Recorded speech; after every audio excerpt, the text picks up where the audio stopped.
Hi guys, आज मैं आपके लिए लेकर आया हूँ एक थ्रिलर साइंस फिक्शन फिल्म जिसका नाम है एनॉन। ये मूवी एक ऐसे फ्यूचरिस्टिक वर्ल्ड के बारे में है जहाँ हर इंसान के आंखों में एक ऐसा मशीन इम्प्लांट किया गया जिसके जरिए लोग जो कुछ भी देखे वो सब रिकॉर्ड हो जाता था। साथ ही किसी को भी किसी दूसरे इंसान के बारे में पता चल जाता था कि वो ब्रोकर है, इंजीनियर है या फिर उसका कोई क्रिमिनल रिकॉर्ड है। मतलब कि लोगों के पास से प्राइवेसी को बिल्कुल हटा दिया गया था। इसका एक प्लस साइड ये था कि क्योंकि पता चल जाता था कि कौन क्या कर रहा है, इस वजह से क्राइम रेट एकदम कम हो गया था। कोई भी कंफ्यूजन ना हो इसके लिए हम उस इम्प्लांट को आंख कहेंगे। तो अभी चलिए एक्सप्लेनेशन को शुरू करते हैं। मूवी की शुरुआत में साल ऑफिस जाते हुए सभी लोगों के डाटा को स्कैन करते हुए जाता है। तभी एक जगह उसे एक लड़की मिलता है जिसे स्कैन करने पर उसे कोई डाटा नहीं मिलता। साल को लगा कि शायद कोई ग्लिच होगा। उसने फिर से स्कैन किया पर उसे कोई डाटा नहीं मिला। इससे साल को पता चलता है कि वो लड़की एक साइफर मतलब कि हैकर है। ऑफिस पहुंचने पर सबसे पहले उसे कमिश्नर पेजोस मिलता है जिसे देखकर वो अपना सर हिलाता है। इसके बाद ऑफिस में एक ब्रोकर रिया कर कहता है कि वो उसके बेटे से कांटेक्ट नहीं कर पा रहा। इस पर साल कहता है कि 1 घंटे पहले ही उन्हें वो ईथर में मिला। यहाँ पर ईथर उस नेटवर्क को कहा गया है जिसमें सभी लोगों के रिकॉर्ड को स्टोर किया जाता है। रे के हाँ कहने पर साल उसे उसके बेटे की लास्ट रिकॉर्डिंग दिखाता है जिसमें उसके बेटे जोनस एक बिल्डिंग से कूदने वाला होता है। तभी सेफ्टी अलार्म ऑन हो जाता है जिसे जोनस बंद कर देता है और फिर कुछ ही देर में वो बिल्डिंग से छलांग मार देता है।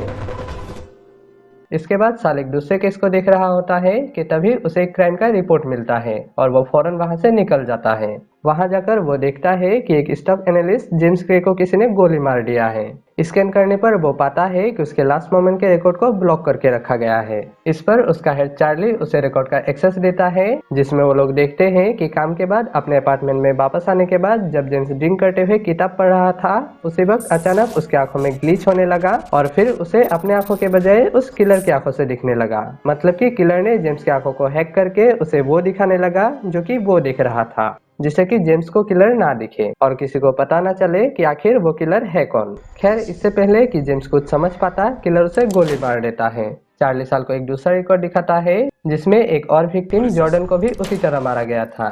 चार्ली कहता है कि जॉर्डन आखिरी बार किसी लड़की से मिला था पर उन्हें उस लड़की का कोई आइडेंटिटी नहीं मिला। इस पर साल उसे उस लड़की के बारे में बताता है और फिर उसे वो रिकॉर्ड सेंड कर देता है। इसके बाद रात में एक लड़की के साथ फिजिकल होने के दौरान जब साल वापस से उस रिकॉर्ड को देखता है तब उसके देखते देखते ही वो फाइल डिलीट हो जाता है। तभी हम उस लड़की को देखते हैं जो ट्रेन के दरवाजे की तरफ बस घूरती रहती है। अगले दिन जब साल चार्ली से मिलता है तब चार्ली कहता है कि उसके मेमोरी से भी वो फाइल डिलीट हो गया है। तभी टेक कॉन्ट्रैक्टर लेस्टर जेम्स के रिकॉर्ड को एनालाइज करने के बाद कहता है कि उस रिकॉर्ड को एडिट किया गया है। रिकॉर्ड में उन्हें एक जगह डोरबेल की आवाज सुनाई देता है जिस पर उन्हें पता चलता है कि कोई उससे मिलने आया था, पर उस पूरे वक्त के रिकॉर्ड को डिलीट कर दिया गया और ऐसा दिखाया गया मानो वो जैसे ही किताब पढ़ने लगा उसी वक्त किलर ने उसे हैक कर लिया। लेस्टर कहता है कि जेम्स के 1 हफ्ते पहले के एक रिकॉर्ड को भी एडिट किया गया है जिसके अगले ही दिन उसे इलीगल तरीके से ट्रेडिंग करने के चार्ज से रिलीज किया गया था। इसके साथ ही लेस्टर कहता है कि जॉर्डन जो कि पहले एक हीरोइन एडिक्टेड था उसकी भी मौत से कुछ दिन पहले के एक रिकॉर्ड को एडिट किया गया है। इस पर उन्हें पता चलता है कि उन लोगों ने अपने कुछ रिकॉर्ड्स को डिलीट करवा दिया जिसमें शायद वो लोग कोई इलीगल एक्टिविटी कर रहा था और इसके लिए उन्होंने किसी हैकर को हायर किया। साल को शक होता है कि ये काम उसी लड़की ने किया है। रास्ते में वो कहता है कि उसने छानबीन की और पता चला कि उस दिन उसके अलावा 10 और लोगों ने उस लड़की को देखा था, पर अब उन सभी के रिकॉर्ड्स में एडिट है। शाम को साल अपने अपार्टमेंट के बाहर गाड़ी में बैठकर उसके मरे हुए बेटे के साथ वाले एक रिकॉर्ड को देख रहा होता है। तभी उसे एक और क्राइम की रिपोर्ट मिलता है जिसमें 2 लेस्बियन कपल के फिजिकल होने के दौरान ही किलर ने उन दोनों की आंखों को हैक कर लिया और फिर एक एक करके उन दोनों को मार दिया। वो पुलिस वाला कहता है कि मेट से पूछताछ करने पर पता चला कि उन्हें कोई लड़की मिलने आई थी। तभी बाहर से कुछ गिरने की आवाज आती है और वो पुलिस वाला जैसे ही देखने जाता है कोई उसे गोली मार देता है।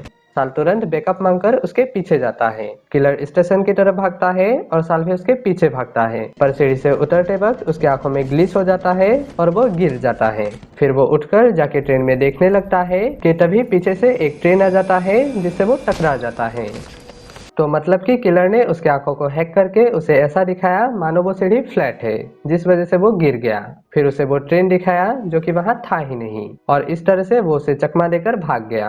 साल वहां से सीधा ऑफिस जाता है और चार्ली को वो सब कुछ बताता है। चार्ली कहता है कि उनमें से एक लड़की क्रिश्चियन सेनेटर की बेटी थी। उन कपल्स ने एक हफ्ते पहले पब्लिकली ब्रेकअप कर लिया था, पर इसके बावजूद दोनों वहां छुपकर मिलने आई थी। इस पर साल कहता है कि उन्हें उस हैकर के बारे में कुछ कुछ पता चल रहा है। लोगों के इलीगल एक्टिविटी जैसे कि अफेयर्स, सीक्रेट्स, इन सब को वो छुपाया करती है। लेस्टर कहता है साथ ही वो खुद को भी छुपाती है। साल कहता है हाँ, और अब उसके क्लाइंट्स भी एक एक करके मारे जा रहे हैं। चार्ली पूछता है तो आखिर हम उसे पकड़े कैसे? इस पर साल कहता है हम वही करेंगे जो उसके दूसरे क्लाइंट्स ने किया, हम उसे हायर करेंगे। वो लोग तय करता है कि साल अंडर कवर चला जाएगा और एक ब्रोकर बनेगा। उसके ऑनलाइन प्रोफाइल को ऐसे दिखाया जाएगा कि वो लाइफ में पूरी तरह सक्सेसफुल है। फिर करीब 1 महीने बाद जब उसका एक स्ट्रॉन्ग प्रोफाइल बिल्ड हो जाएगा, तब वो एक ऐसा काम करेगा जिसे वो लोगों से छुपाना चाहेगा। वो एक हाई क्लास कॉल गर्ल के साथ फिजिकल होगा, पर फिर इसके बाद ही उसे गिल्टी फील होगा और वो अपने मंगेतर को फोन करेगा। अगले दिन उसे डर लगने लगेगा कि कहीं उसकी गर्लफ्रेंड उसकी रिकॉर्ड ना देखना चाहे। इसी डर से वो बाकी विक्टिम की तरह एक हैकर को हायर करने के लिए डार्क ईथर में एक मैसेज भेजेगा। उनके प्लान के मुताबिक एक एरन नाम का यूजर उससे कांटेक्ट करता है और रात में जब साल उससे मिलने जाता है तो देखता है कि ये वही लड़की है। एनन साल के साथ उसके अपार्टमेंट में जाती है, जहां उसके बगल वाले रूम में लेस्टर एनन की प्रॉक्सी को डिटेक्ट करने के लिए तैयार रहता है। उस वक्त तक इथार में एनन का लोकेशन नहीं दिखता। वो जैसे ही प्रोसेस शुरू करती है, इथार में उसकी लोकेशन दिखने लगता है। एनन कहती है कि उसके पॉलिसी के हिसाब से वो सिर्फ उन्हीं रिकॉर्ड्स को देखेगी जो साल चाहेगा, पर अगर उसने कोई भी चालाकी की तो ये उसकी सबसे बड़ी गलती होगी। साल के कहे अनुसार वो उस टाइम के रिकॉर्ड को देखता है जब वो लड़की दरवाजे पर थी। वो उन दोनों के उस पूरे टाइम के रिकॉर्डिंग को डिलीट कर देती है और इसके बदले उसके पिछले कुछ दिनों के रिकॉर्डिंग को लेकर ऐसा एडिट कर देती है मानो उस रात वो घर में अकेला था। इसी दौरान साल पूछता है कि क्या वो किसी के मर्डर को भी छुपा सकती है, जिसके जवाब में एनन कहती है कि ये डिपेंड करता है कि उसने किसको मारा। फिर वो कहती है कि वो खुद को भी उसके रिकॉर्डिंग से डिलीट कर देगी और फिर जैसे ही प्रोसेस खत्म हो जाता है वो इधर से गायब हो जाती है। वो जाने ही लगती है कि साल पूछता है कि लोगों की मेमोरी का क्या, तुम खुद को मेरी मेमोरी से तो नहीं निकाल सकती? इस पर एनन एक गन निकाल लेती है और कहती है कि उसके पास इसका भी एक रास्ता है। उस गन को देखकर ऐसा लगता है जैसे कि ये वही गन है जिससे उन दूसरे विक्टिम्स को मारा गया था। उसे पीछे मुड़ने के लिए कहकर एनन कहती है कि वो उन सभी रिकॉर्ड्स को जिसमें साल ने उसे देखा था उसे मिटा देगी और पलक झपकते ही वो वहां से चली जाती है। साल फौरन बाहर जाता है पर उसे एनन नहीं दिखता। लेस्टर बाहर आकर कहता है कि उसे उसकी हिस्ट्री तो नहीं पता चला, पर उसकी एक प्रॉक्सी मिल गया है। ऑफिस पहुंचने पर चार्ली बताता है कि कमिश्नर ने केस के लिए एक bureau security specialist Cyrus fair को हायर किया है। साइरस लेस्टर के लिए प्रॉक्सी की मदद से एनन पर स्पाई करने लगता है और सभी उसका लोकेशन जानने के लिए क्लू ढूंढने लगता है। वो लोग देखते हैं कि एनन एक और क्लाइंट जेस्पर निक्स के रिकॉर्ड को एडिट करती है, जिसमें उसके पैसे देकर पेंटिंग को खरीदने के बजाय वो ऐसा दिखाती है मानो उसने वो पेंटिंग खोज कर निकाला। फिर इसके बाद वो सो जाती है और फिर सुबह उठने के बाद अपनी प्रॉक्सी बदल देती है। इनके तमाम कोशिश के बावजूद भी इन्हें कोई क्लू नहीं मिलता। इसके कुछ देर बाद ऑफिस के बाहर एक एजेंट आकर कहता है कि निक्स मारा जा चुका है। साल उसकी रिकॉर्डिंग को देखता है कि उसे भी उसी तरह मारा गया। इस पर उनका कमिश्नर जोसेफ कहता है कि उन्हें ये केस जल्द से जल्द सॉल्व करना होगा। चार्ली कहता है कि साल को फिर से अंडर कवर जाना होगा, पता लगाना होगा कि वो कैसे खुद को छुपा कर रखती है। वो लोग प्लान करता है कि साल एक डीलर से ड्रग लेगा और फिर उसे छुपाने के लिए वापस से एनन को हायर करेगा। प्लान कामयाब हो जाता है और एनन फिर से उसे कांटेक्ट करती है। एनन उस रिकॉर्डिंग को ऐसे एडिट करती है मानो साल किसी से मिला ही नहीं। फिर इसके बाद दोनों वो ड्रग लेता है और फिर कुछ बातें करते हैं। साल के पूछने पर एनन कहती है कि उसे इधर सेफ नहीं लगता, इसीलिए वो एनोनिमस रहती है। जब वो 18 साल की हुई उसी वक्त उसने ये फैसला किया कि वो इधर से अपनी आइडेंटिटी छुपा कर रखेगी, इसीलिए उसने अपने सारे डॉक्यूमेंट्स को जला दिया। दोनों फिर से ड्रग लेता है और फिर इसके बाद वो दोनों फिजिकल हो जाते हैं। कुछ देर बाद बाथरूम में साल के ब्रोकर ऑफिस के रिकॉर्डिंग को देखते वक्त एनन को वहां एक पैच दिखती है। जब वो स्लो करके देखती है तो उसे वो पुलिस ऑफिसर दिख जाता है। उस पुलिस वाले की रिकॉर्ड्स को देखने पर उसे पता चल जाता है कि साल एक फर्स्ट क्लास डिटेक्टिव है। ये देखकर वो फौरन वहां से निकल जाती है। तभी गोली चलने की आवाज आती है, जिसे सुनकर साल जाकर देखता है कि लेस्टर को गोली मार दिया गया है। तभी एनन उसे कॉल करके धमकी देती है कि उसे ढूंढने की कोशिश मत करना, नहीं तो वो मारा जाएगा। कुछ ही देर में वहाँ चार्ली आता है और लेस्टर की रिकॉर्डिंग को देखने पर पता चलता है कि कातिल ने उसे उसी तरीके से मारा है। इसे देखने के बाद चार्ली उसे घर जाकर रेस्ट लेने के लिए कहता है। घर जाकर साल जैसे ही ड्रिंक पीने वाला होता है, एनन उसे मैसेज करती है और कहती है कि उसने उसे हैक कर लिया है। साल कहता है कि वो उसे पकड़ कर रहेगा। इस पर एनन कहती है कि उसने अभी कुछ देखा ही नहीं। इतना कहते ही उसके आंख में ग्लिच होने लगता है और उसे एक ऐसे इंसान की आंखों से दिखाई देता है जिसे कोई भगा रहा होता है। वो इंसान उसे पकड़कर मारने लगता है, जो कि साल को लगता है मानो उसे ही मार रहा हो। फिर उसे एक दूसरे इंसान के आंख से दिखता है जिसे एक कुत्ता आकर काटने लगता है। फिर इसके बाद वो जैसे ही खड़ा होता है, उसे पूरे रूम में चूहा दिखाई देने लगता है। फिर इसके बाद उसे उसके बेटे की रिकॉर्डिंग दिखता है, जिसमें साल का ध्यान उससे हट जाने पर वो जैसे ही सड़क में पड़े बलून को लेने जाता है, उसका एक्सीडेंट हो जाता है। साल जाकर देखता है कि उसके बेटे की वहीं पर मौत हो गया। इसे देखने के बाद साल दुखी होकर बैठ जाता है। अगली सुबह जब वो उसके बेटे के साथ के रिकॉर्ड्स को देख रहा होता है, तब उसके देखने के साथ ही एक एक करके वो रिकॉर्ड्स डिलीट होने लगता है। फिर वो जैसे ही रूम के बाहर जाता है, एक ग्लिच होता है और अचानक से उसे आग दिखने लगता है। ये देखकर वो गोली चला देता है, जिसकी आवाज सुनकर उसका पड़ोसी थॉमस बाहर आता है, जिसके साथ ही आग जलना बंद हो जाता है। साल अभी सीधा ऑफिस के लिए निकलता है, जहाँ ट्रैफिक पॉइंट पर उसे दिखता है कि रास्ता बिल्कुल साफ है।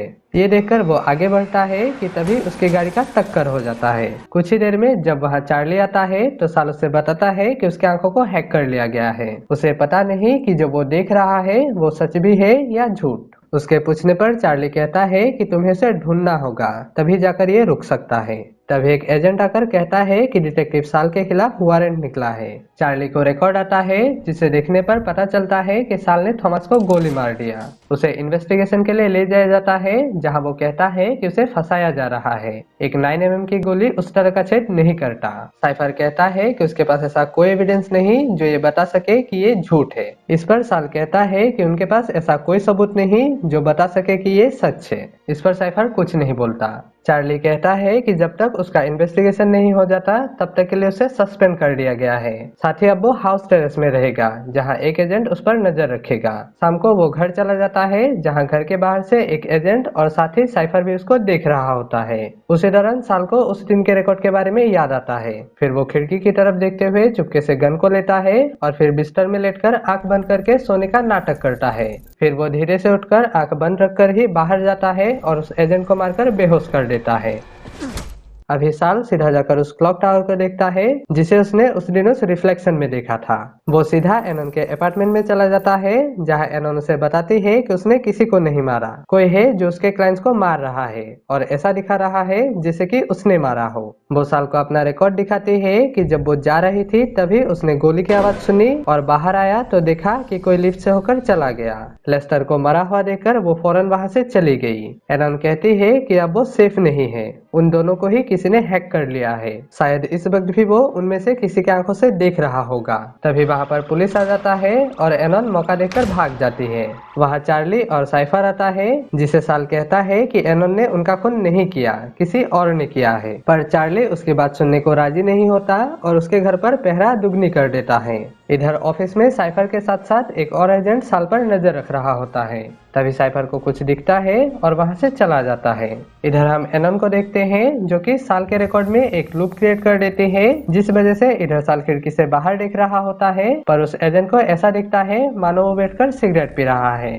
तभी साल को एनन का मैसेज आता है कि उसे साल से मिलना है। वो वहाँ पहरा दे रहे पुलिस वालों को हैक करके एक फॉल्स अलार्म दे देती है, जिसे देखकर वो लोग वहाँ से चले जाते हैं। एनन साल से मिलने जाने लगती है। इधर साल अपना गन लोड करता है, पर उसी वक्त उसकी आंखों में ग्लिच होने लगता है और उसे भी उस किलर की आंखों से दिखने लग जाता है। साल को रिएक्ट करता देख किलर उस पर गोली चला देता है, पर उसी वक्त पीछे से एनन भी किलर पर गोली चला देती है, जो जाकर उसकी टांग पर लगता है। यहाँ पर ये रिवील होता है कि वो किलर और कोई नहीं बल्कि साइफर है। एनन के पूछने पर यह पता चलता है कि उसने उन सभी लोगों को मारा और ऐसा दिखाया जैसे एनन ने उन्हें मारा हो, और साथ ही उसने ये भी बताया कि उसने एनन को छुपने में मदद किया था। साइफर साल को मारने ही वाला होता है, पर साल अंदाजा लगाकर उस पर गोली चला देता है। साइफर घायल हो जाता है और वो एनन को लेकर जाने लगता है। एनन उससे हाथापाई करने लगती है, जिस बीच साइफर की गन नीचे गिर जाता है। तभी साल भी आ जाता है और इससे पहले कि साइफर किसी पर गोली चलाए, साल उसे मार देता है। साइफर के मरते ही उसका हैक भी रुक जाता है। सीन शिफ्ट हो जाता है और अगले सीन में एनन साल से आकर कहती है कि उसके पास कोई तरीका नहीं था कि वो साल को वार्न कर सके, क्योंकि इससे किलर को पता चल जाता। उसे ढूंढने का सिर्फ एक ही तरीका था कि वो खुद साल के पास आए। इस पर साल थोड़ा मजाक के मूड में कहता है कि तुमने तो मुझे मरवा ही दिया था। फिर वो पूछता है कि आखिर इतनी भी क्या जरूरी है कि वो सिस्टम से खुद को छुपाती फिरे। आखिर उसकी वो कौन सी सीक्रेट है जिसे वो लोगों को नहीं दिखा सकती। इसके जवाब में एनन कहती है कि उसकी कोई सीक्रेट नहीं है। वो खुद को नहीं दिखाना चाहती क्योंकि उसके पास ऐसा कुछ नहीं है जो वो दिखा सके। I have nothing I want you to see. इसे कहकर वो जाने लगती है। साल के देखते देखते ही एनन खुद को उसकी आंखों से गायब कर लेती है और यहीं पर इस मूवी का डी एंड हो जाता है। तो यहाँ पर एक सवाल उठता है, क्या वाकई कोई टेक्नोलॉजी क्राइम को रोक सकता है? मेरे हिसाब से अगर सभी इंसानों को घर में बंद कर दिया जाए तो भी किसी तरीके से वो क्राइम कर ही लेगा, चाहे वो दूसरे के साथ करे या खुद के साथ। आपको क्या लगता है? इस बारे में अपनी राय कमेंट में जरूर शेयर करें। और अगर आपको एक्सप्लेनेशन पसंद आया हो तो चैनल को सब्सक्राइब करना बिल्कुल ना भूलें। और मैं मिलूंगा आपसे अगले वीडियो में। तब तक के लिए टेक केयर एंड बाय।